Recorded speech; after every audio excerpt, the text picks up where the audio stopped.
My fiance never told her male best friend that we got engaged, because she wants him as a backup plan. I told her that she doesn't need to anymore because she's gonna be single now.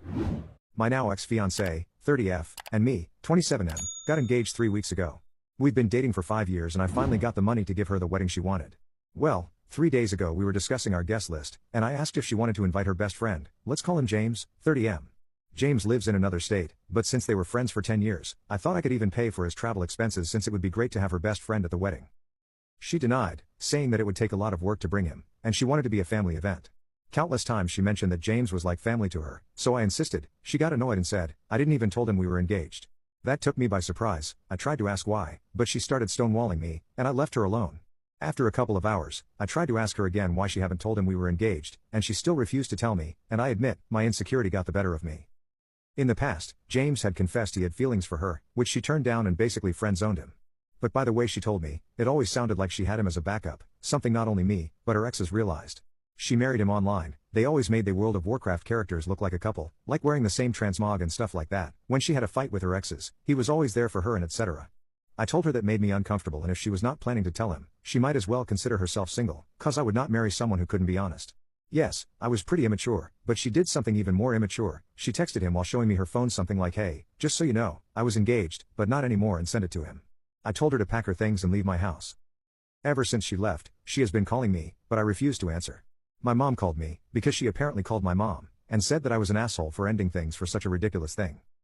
So, was I wrong? Update.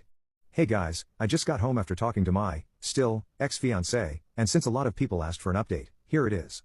But, I want to clarify a few things. As commented on my original post, I pay for the house since I bought it before dating her, and I asked her to move in, since it was close to her job. I work from home since I'm in tech, but she had to go to work, that's why I paid for her car, to help her commute, and honestly her salary is crap. I was her partner, so I didn't see any problem with that. I thought she was the one, despite everything. She is smart, funny, we had chemistry, but I felt betrayed. To the update. We met at a coffee shop on the premise we would discuss how to save our relationship, at least, that's what she thought.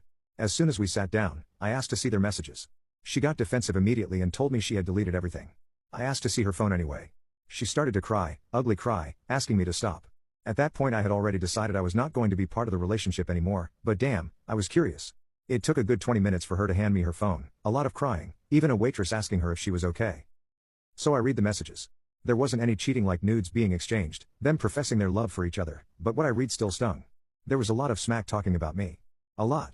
Texts and texts of them saying how terrible of a person I was, criticizing my hobbies, I like video games and pro wrestling, saying I wasn't a real man because of them and stuff like that. But there were two topics that caught my eye. One where she had told him I was having trouble getting hard and that was frustrating for her. And one where she was complaining about how she didn't want to be stuck in our relationship. Yes, I was having problems in bed. Because I was sad because my father had passed away 6 months ago, and the stuck thing, I remember telling her that when we got married, if she wanted she could leave her job, and I would provide for both of us. I don't know if she took this the wrong way, but I guess it was related to that. I honestly don't know. By the time I gave her the phone back, she was already giving excuses on why she was saying those things to him, how he was like a therapist for her, and then she asked me, don't you complaining about me to your friends? And I simply replied, no, I don't. She started crying again. I took a pretty deep breath and just said, just give me the ring back. I didn't have the ring with me, like some suggested. She hesitated a bit, but gave it to me anyway. I stood up and asked her to delete my number and to not bother me anymore. I called her mom and asked her to pick up her daughter's stuff at my place. Her mom is a good person, I'm just realizing I'm going to miss her as I write this. She understood why I decided to end it, but she didn't ask much, and to be honest, I'm glad she didn't. As for my mom, I didn't call her, I just blocked her for things unrelated to this post. I just realized she never had my back in anything. I was always trying to save an already failed momson relationship. Before I leave, I just want to clarify. I was never against her having male friends, or any type of friends. People are going to cheat, friends or no friends. I remember my dad saying something to me when I was a teenager. He always said opportunity makes the thief, but I do not agree with that. Anyway, since I have the next 2 weeks off work, I'm going to figure what to do with the wedding money, drink some booze, play games and watch Monday Night Raw later. Peace.